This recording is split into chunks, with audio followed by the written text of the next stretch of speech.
अस्सलाम वालेकुम dear students, आज हम करेंगे चैप्टर नंबर 1 की एक्सरसाइज का क्वेश्चन नंबर 25। आइए देखते हैं कि क्वेश्चन नंबर 25 में हम क्या करेंगे।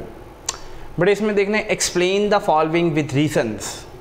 इसमें नंबर 1 क्वेश्चन है law of conservation of mass has to be obeyed during stoichiometric calculation. ठीक है, इसमें सबसे पहले हम देखेंगे कि law of conservation of mass क्या कहता है, फिर देखेंगे हम स्टाइकोमेट्रिक कैलकुलेशंस किसे कहते हैं। सवाल है कि जब हम स्टाइकोमेट्रिक कैलकुलेशन परफॉर्म कर रहे हैं उस वक्त लॉ ऑफ कंजर्वेशन ऑफ मास को ओबे होना चाहिए। तो बेटे इसका बड़ा आसान जवाब है। इसका जवाब आपने कैसे लिखना है? सबसे पहले लिखना है according to law of conservation of mass, according to law of conservation of mass. क्या? Total mass of the reactant, total mass of the reactant must be equal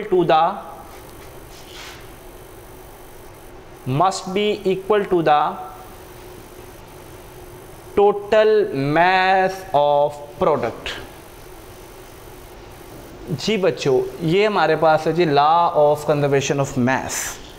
इस लॉ के मुताबिक रिएक्टेंट्स का जो टोटल मास होएगा वो product के total mass के क्या होगा? इक्वल होगा। अच्छा जी, फॉर एग्जांपल मैं कहता हूँ मेरे पास ऑक्सीजन का 1 मोल है, कार्बन का 1 मोल है, और कार्बन को ऑक्सीजन के 1 मोल की मौजूदगी में जलाएं तो क्या बनना चाहिए? Carbon dioxide. अगर ये 1 मोल है तो 1 मोल में कितना होगा? 12 ग्राम। अगर O2 का 1 मोल है, 2 ऑक्सीजन है, तो ये हो जाएगा 32 ग्राम। यहाँ पर टोटल रिएक्टेंट का मास कितना बन रहा है? 32 और 12 कितना हो गया? 44 ग्राम हो गया। तो कह रहे हैं कि जितना ये टोटल रिएक्टेंट का मास है इतना ही मास किसका होना चाहिए? प्रोडक्ट का। कार्बन का मास 12 हो गया, 2 ऑक्सीजन का 32, 32 और 12 कितना हो गया? 44 ग्राम।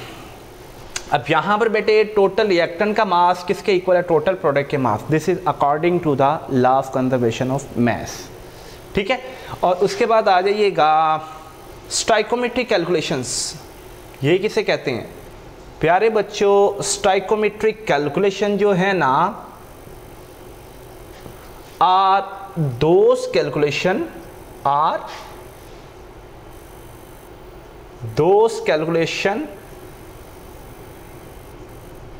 which are based on balanced chemical equation।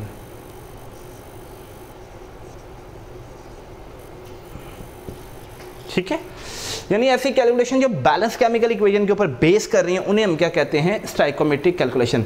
बड़ी इंपॉर्टेंट बात, जब हम स्टाइकोमेट्रिक कैलकुलेशन परफॉर्म करते हैं तब भी रिएक्टेंट का टोटल मास किसके इक्वल होता है? प्रोडक्ट के, जो कि वही है जो अभी हमने पढ़ना law of conservation of mass. So when we perform the stoichiometric calculation then again total mass of the reactant must be equal to the total mass of the product which is also according to the law of conservation of mass. अब इन दोनों बातों को अगर मिला दें तो ये पता चलता है कि अगर हम स्टाइकोमेट्रिक कैलकुलेशन परफॉर्म कर रहे हैं तो law of conservation of mass क्या होना चाहिए? ओबे होना चाहिए। सो when we perform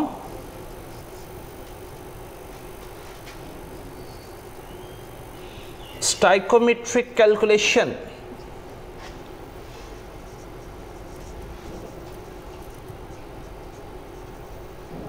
then total mass of reactant must be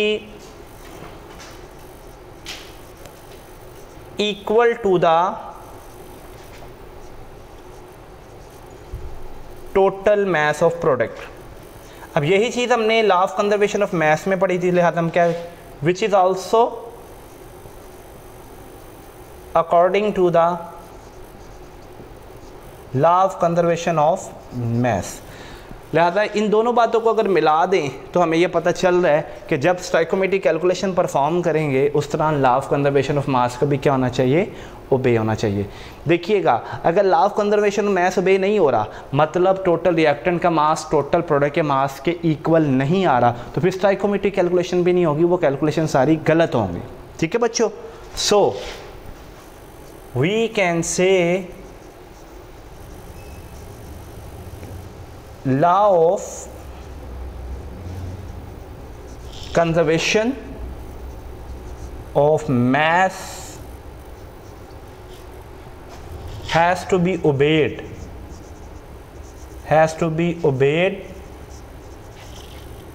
during stoichiometric calculation.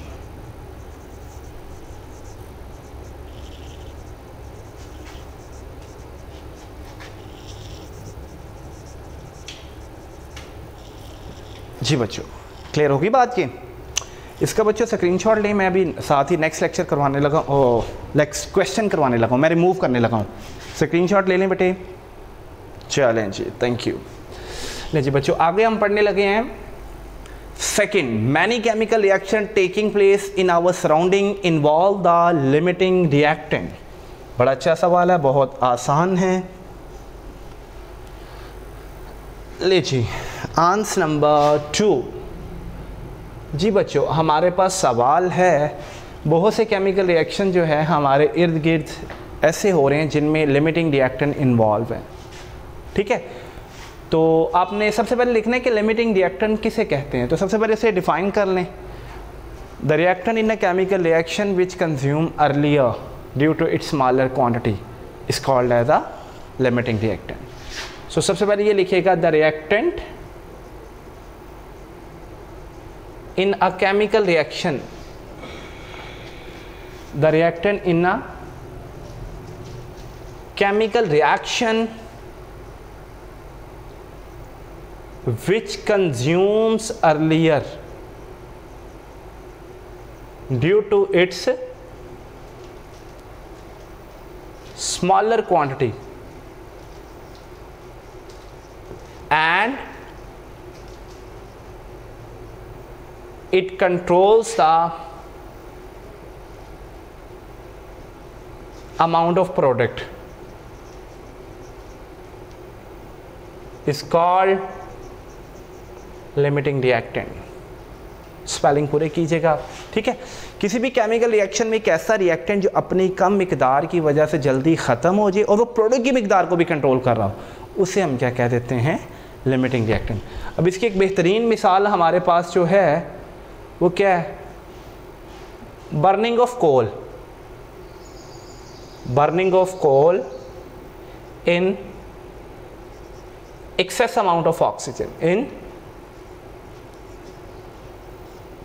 अब आपको पता है कोयला जब ऑक्सीजन की मौजूदगी में जलता है ओपन एयर के अंदर, तो कोयला किस में कन्वर्ट होता है? कार्बन डाइऑक्साइड गैस में।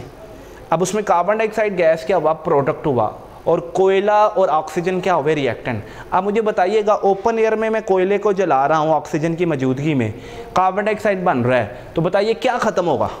कार्बन ख़त्म होगा कि या हवा की ऑक्सीजन? जी बिल्कुल, हवा की ऑक्सीजन जो है ये बाकी रहेगी और कार्बन क्या हो जाएगा? ख़त्म हो जाएगा। जो ही कार्बन ख़त्म होगा, कार्बन डाइऑक्साइड बनना क्या हो जाएगी? ख़त्म हो जाएगी। इसका मतलब जो कार्बन है ये अपनी कम मिकदार की वजह से क्या हो रहा है? ख़त्म हो रहा है, और प्रोडक्ट की क्वांटिटी इसी के ऊपर डिपेंड कर रही है। जो ही कार्बन ख़त्म होगा, प्रोडक्ट बनना भी क्या हो जाएगा? बंद हो जाएगा। तो इस समय in the burning of the coal in excess amount of oxygen, जो कोल यानी कार्बन है वो क्या होगा? Limiting reactant. जनरल हम इक्वेशन इसमें क्या लिखते हैं? CO2 और ये मिलकर क्या बनाते हैं? CO2। अब इसमें कार्बन जो है ये क्या है बेटे? लिमिटेड सप्लाई है, ये हमने महदूद, और ये क्या है? ऑक्सीजन जो है ये एक्सेस सप्लाई है, ये काफ़ी ज़्यादा मिकदार में। तो इस समय जो लिमिटेड सप्लाई है ऑफ कोर्स वही जल्दी ख़त्म होगा। तो इसमें जो कार्बन है बच्चों ये क्या होएगा? Limiting reactant. और जो बाकी बच गया अपनी एक्सेसिव क्वांटिटी में, यानी ऑक्सीजन जो हवा में बच गई है, तो बेटे ये ऑक्सीजन क्या होएगी? It will be non limiting reactant. जी बच्चों, क्लियर होगी बात ये। इसी तरह आपको पता है रस्टिंग ऑफ आयरन जो है, अब लोहे का जो जंग लगता है उसमें ऑफ कोर्स जो है हवा की ऑक्सीजन की मौजूदगी में जब जंग लग रहा है तो वो लोहा ही ख़त्म होगा, वो ही खाया जाएगा। रस्टिंग ऑफ आयरन के अंदर आयरन क्या होएगा? लिमिटिंग रिएक्टेंट, और ऑक्सीजन क्या? आयरन क्या होएगा? लिमिटिंग रिएक्टेंट, ऑक्सीजन क्या होएगी? Non limiting reactant. Rusting of iron की वैसे बहुत सारी इक्वेशंस हैं टाइप की, तो मैं ऑक्साइड्स इक्वेशन लिख देता, Fe2O3, 4 आ गया ये, और ये क्या आ गया, 3 आ गया हमारे पास। ठीक है, वैसे तो ये बैलेंस केमिकल इक्वेशन है, और बैलेंस केमिकल इक्वेशन में लिमिटिंग रिएक्टेंट नहीं होता, लिहाजा जब हम ओपन एयर की बात कर रहे हैं तो ऑक्सीजन के जितने मर्जी मोल हो सकते हैं, आयरन की हम फर्ज करें कि लिमिटेड सप्लाई ले रहे हैं, ओपन एयर की अगर बात, आयरन क्या हमारे पास क्या होगी, अगर लिमिटेड सप्लाई में है ऑफ कोर्स ऑक्सीजन के मुकाबले में, और ये क्या है, एक्सेस सप्लाई, ये क्या है, एक्सेस सप्लाई। तो जो लिमिटेड सप्लाई में लिया है आयरन, ये ख़त्म होगा, जबकि हवा की ऑक्सीजन जो है एक्सेसिव क्वांटिटी में हवा में रहेगी, लिहाजा ये क्या होएगा, it will B limiting reactant, it will be non limiting reactant. ठीक है बच्चों, तो ये भी हमारे पास क्या आगे एक एग्जांपल आ गए। इसी तरह बेटे अगर हम बात करते हैं burning of the natural gas, सुई गैस जिसे आप कहते हो घरों में इस्तेमाल करते हैं, उसमें जो नेचुरल गैस है वो लिमिटेड होती है comparatively air in the atmosphere. तो जो नेचुरल गैस है वो कंज्यूम हो जाएगी मुकम्मल तौर पर, तो नेचुरल गैस क्या होएगी, लिमिटिंग रिएक्टेंट, जो एयर यानी ऑक्सीजन क्या होगा, non limiting reactant. Hope so अच्छे से ये हो गया क्वेश्चन। जी बच्चों, नेक्स्ट हमारे पास भला क्या है, सवाल है, no individual neon atom in the sample of an element has mass of 20.18 AMU, कि अगर हम क्या करते हैं, नियॉन का सैंपल देखते हैं, उसमें एक भी एटम ऐसा नहीं है जिसका मास कितना हो, 20.18 AMU। लेकिन रूटीन में अगर आपसे पूछा जाए what is the atomic mass of neon, तो आप यही कहेंगे 20.18 AMU। तो आप क्या कहेंगे, आपने दर हकीकत क्या है कि एक्चुअली ये जो 20.18 AMU है ना, it is the average mass of neon. Actually 20.18 AMU is the average mass of neon, which depends upon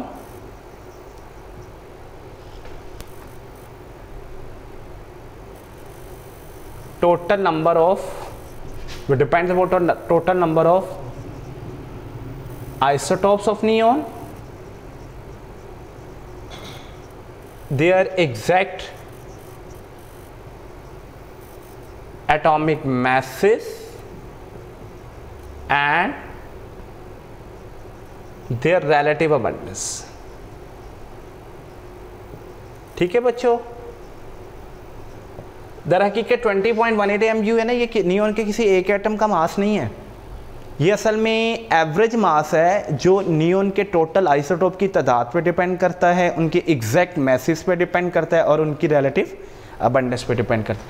इसको कैलकुलेट किस तरह करते हैं, तो for the calculation of average atomic mass of neon, multiply the isotopic mass each isotope of each isotope with its relative abundance, add them together and divided by 100। ले जी, इस तरह calculate करते हैं। ज़रा मैं बता देता हूँ, इस साइड से मैं रिमूव कर रहा हूँ बेटे।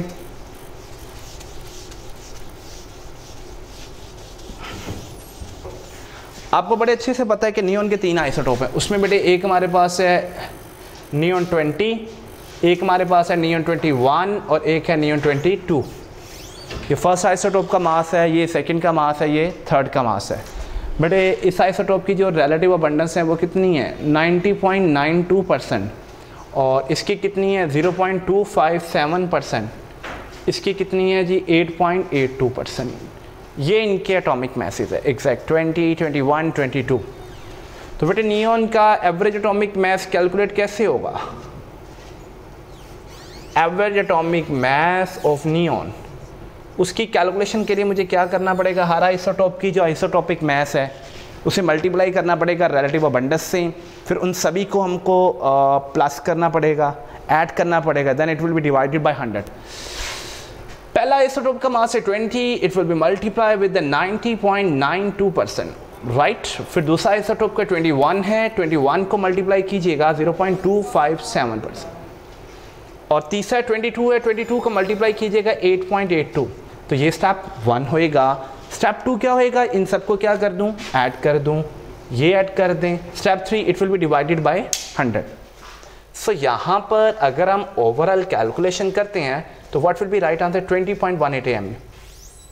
लीजिए, ये ओवरऑल कैलकुलेशन से हमें पता चला कि 20.18 AMU जो है किसी एक एटम का भी मास नहीं है नियॉन के अंदर। ये असल में क्या है, average mass of the neon है, which depends upon the total number of isotope of the neon, their relative abundance and exact messes.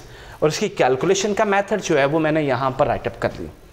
Hope so बड़े अच्छे से समझ में आया, एंजॉय किया होगा आपने लेक्चर्स। फर्दर इसी तरह के वीडियोस जो है हासिल करने के लिए सब्सक्रिप्शन जो है वो लाजमी कर लीजिएगा और बेल आइकन के ऊपर टिक कीजिएगा ताकि बर वक्त आप तक ये वीडियो पहुँच सके। बहुत शुक्रिया, थैंक यू वेरी मच।